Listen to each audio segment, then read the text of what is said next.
그리스도 예수 안에서라는 제목으로 오늘 말씀을 나누도록 하겠습니다. 오늘 설교의 제목은 그리스도 예수 안에서입니다. 영국의 전설적인 기타리스트로 별명이 기타의 신으로 불리기도 한 에릭 클랩튼이라는 가수가 있습니다.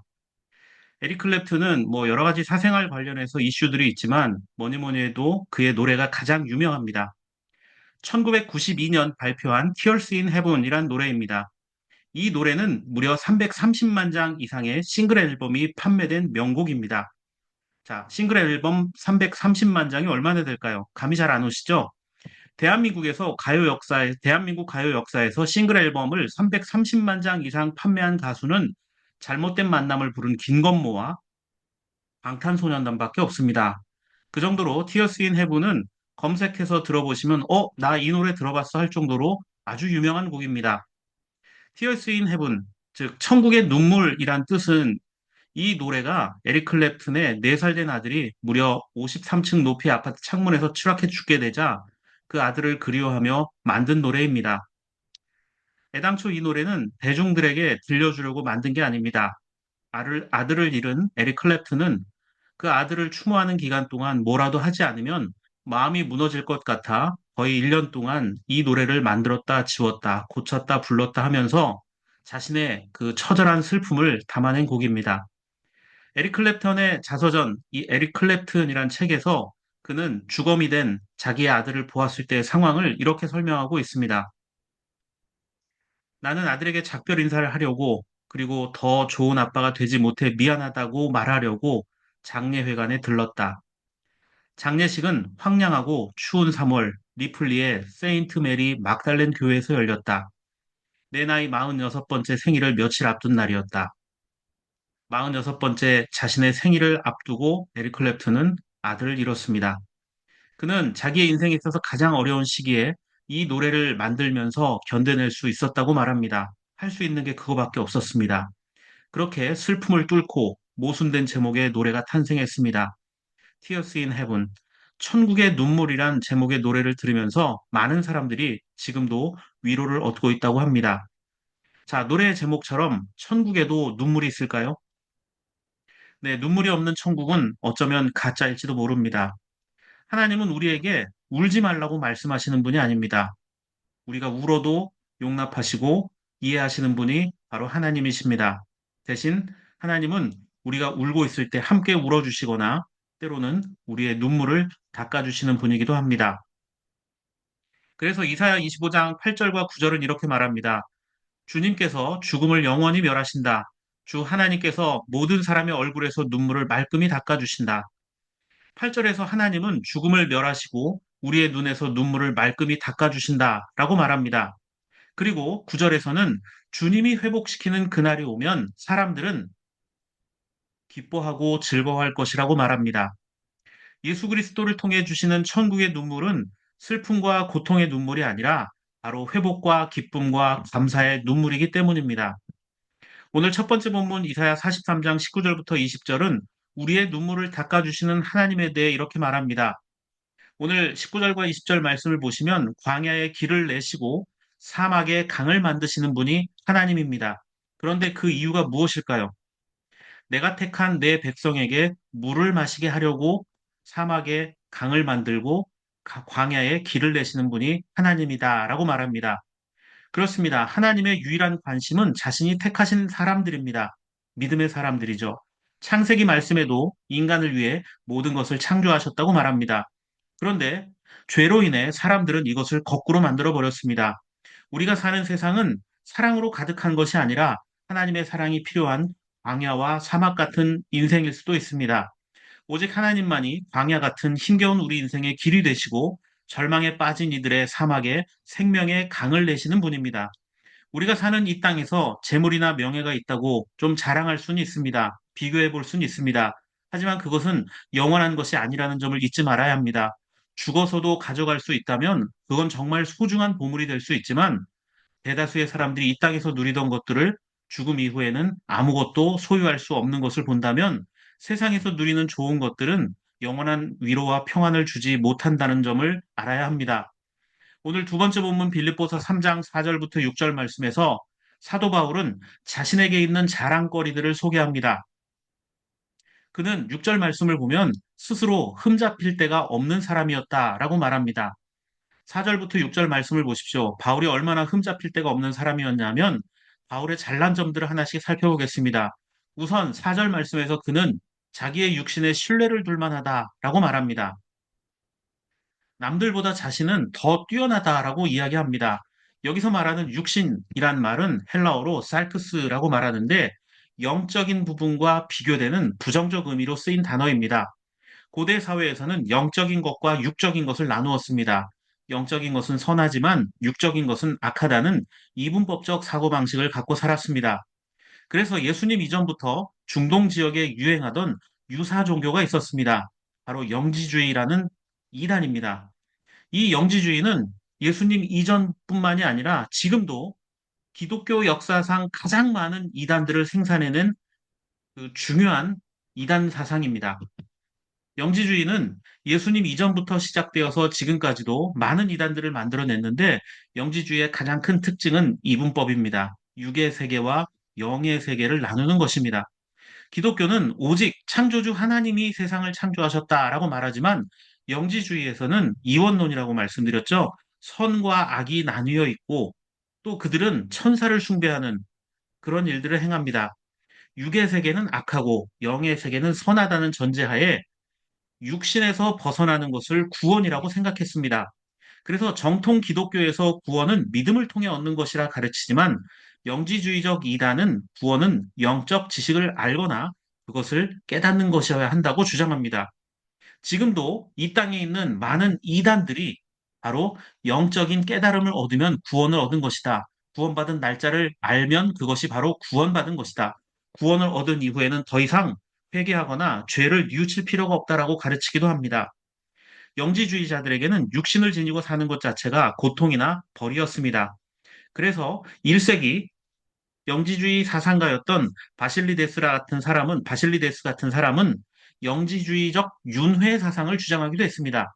보통 불교의 윤회 사상 하면 덕을 쌓아야 사람으로 태어난다고 보는데 반해 바실리데스 같은 영지주의 사상가는 육은 악한 것이잖아요. 그래서 다시 살아날 때 이 사람이 육신으로 탄생하면 안 된다.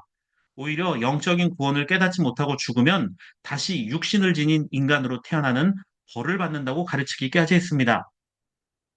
생각해 보십시오. 율법주의적인 관습에 익숙했던 유대인들에게 금욕적인 삶의 방식을 가르치는 영주주의는 굉장히 매력적이었을 겁니다.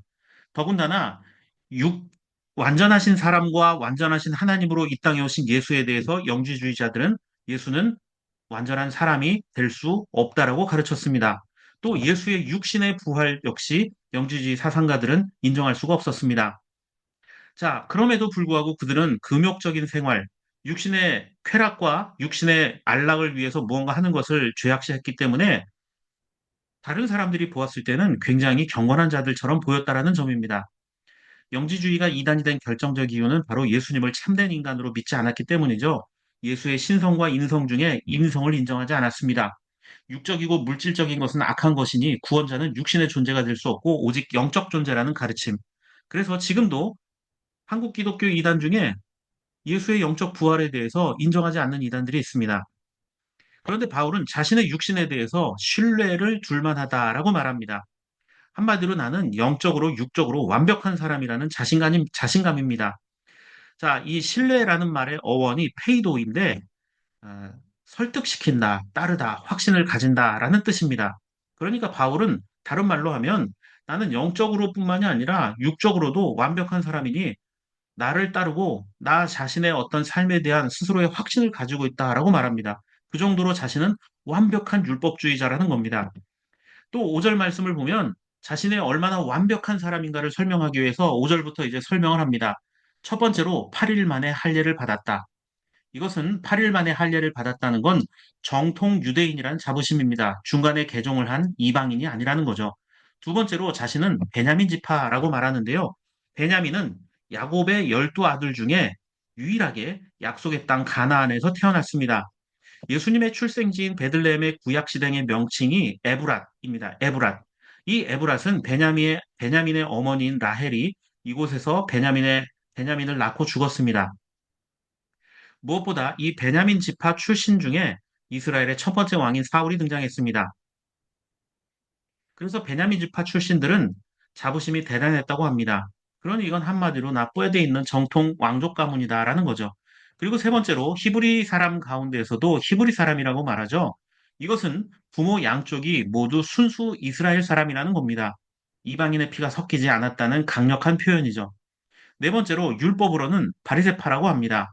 바리새파는 모세의 율법에 자기들만의 어떤 원칙과 규칙들을 더해서 지키기 쉽지 않은 많은 규칙들이 있었습니다. 대표적으로 11조와 정결 규정입니다. 그래서 성경에도 예수님과 이런 것들 때문에 바리새파 사람들이 충돌하는 장면을 곳곳에서 볼 수가 있습니다. 자, 바울은 자신을 바리새파 사람이다. 자, 요아킴 예레미야스가 쓴 예수 시대의 예루살렘이란 책에서 예수님 시대의 바리새인이 되는 과정을 묘사하고 있는데요. 바리새인은 파리사이오스라고 해서요, 구별된 자라는 뜻을 갖고 있습니다. 평민 출신이 많았습니다. 평민이라는 것은 고대 사회에서 글을 알지 못하는 문맹자일 가능성이 굉장히 높습니다. 그 당시에 글은 종교적인 어떤 제사장이나 율법학자들만이 이 글을 알고 또 왕족이나 귀족들이 아는 것이었습니다. 자, 예레미야스의 주장에 따르면 대부분 평민 출신 사람들이 바리새파에 속했기 때문에 지식적으로는 율법학자들을 의지할 수밖에 없었다고 합니다. 그래서 성경을 잘 보면 이 사람들은 약간 행동대장처럼 등장합니다. 예수님과 따지다가 예수님의 어떤 성경 구절을 인용한다거나 좀 어려운 전문적인 이야기를 하면 이 사람들은 더 이상 대꾸하지 않고 내가 알고 있는 것과 다르네 하면서 제사장이나 종교 지도자들에게 신고를 합니다. 당시 예루살렘 인구가 2만 5천에서 3만 정도, 남자가 그 정도 숫자가 되었다고 하는데 그중에 바리새파에 속한 사람은 1만 8천이고 좀 더 강력한 금욕주의자들이었던 에세네파 사람들이 약 4천 명 정도였다고 합니다. 1만 8천 명과 4천 명을 합하면 2만 2천 명이죠. 예루살렘에 살던 남자 2만 5천 명 중에 2만 2천 명이 바리새파 아니면 에세네파에 속해야 됐습니다. 그러니까 당시 예루살렘에 거주하려면 적어도 주 종교 단체 중에 하나는 가입해야 예루살렘에 살 수 있었다라는 겁니다. 바리새인들 사이에도 몇 개의 파벌이 있었는데요. 대표적으로 힐렐파와 샴마이파가 있었습니다. 그 중에서도 샴마이파 바리새인은 가입 조건이 굉장히 엄격했습니다. 예를 들어서 액체 수료는 30일 동안 이슬과 물, 포도주, 기름, 피, 우유, 벌꿀 등 이 여러 가지 것들을 멀리해야만 했습니다. 생각해 보십시오. 30일 동안 이슬, 물, 포도주, 기름, 피, 우유, 벌꿀 이런 것들을 구별해야 됐습니다. 그러니까 아무것도 먹지 말라는 거나 다를 거 없죠. 그런데 예수님은 먹고 마시고 즐기는 것처럼 보였습니다. 그래서 바리새파에 속한 자들이 예수님과 그 제자들을 향해 당신들은 어떻게 이렇게 먹고 마시기를 즐겨 하냐라고 따지기도 했습니다. 또한 의복 수련이 있었습니다. 자신들이 정한 방식을 따라서 12개월간 옷 입는 것도 준수해야 했습니다. 그런데 바리새인으로 가입하려는 자뿐만이 아니라 그가 속한 가정에 있는 사람들, 심지어 종들과 동물들도 동일하게 그 규칙을 지켜야만 통과할 수 있는 엄격한 수련 기간이었습니다. 이것 말고도 여러 과정이 있죠. 자, 이렇게 어렵게 수련을 해서 자격을 갖추게 된 사람은 어떤 생각을 하며 살게 될까요? 내가 무언가를 했다라는, 내가 어떤 과정을 이루어냈다라는 그 우월감, 그 자신감들을 갖고 또 한 가지 자기 마음속에 완장을 하나 차게 됩니다.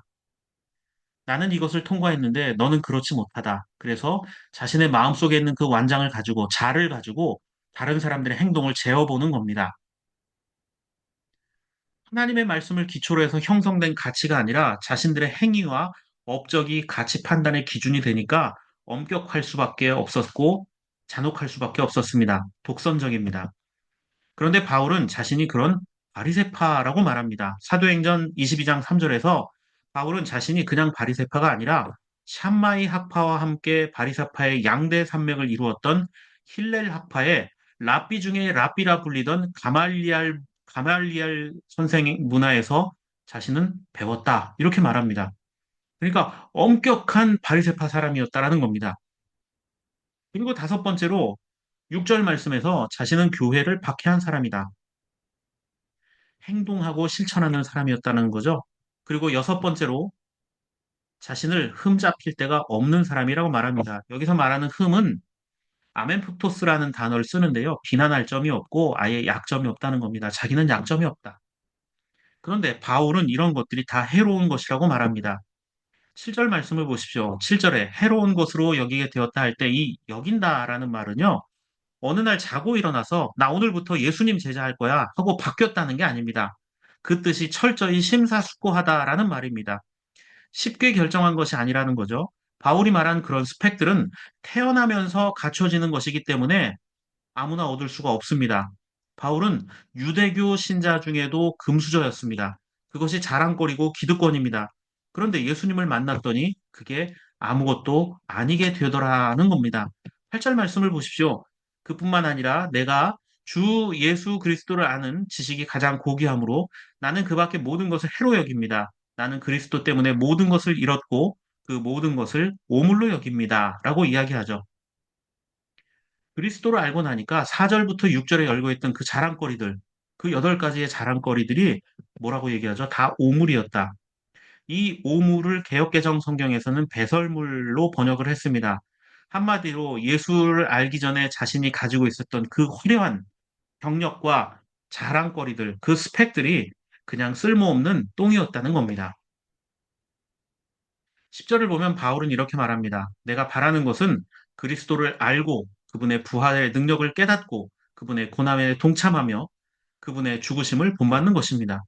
자, 예수 그리스도를 알고 그분을 바라는 것, 그것이 뭐라고 얘기하죠? 부활의 능력을 깨닫고. 자, 부활을 위해서는 전제 조건이 있습니다. 죽어야 합니다.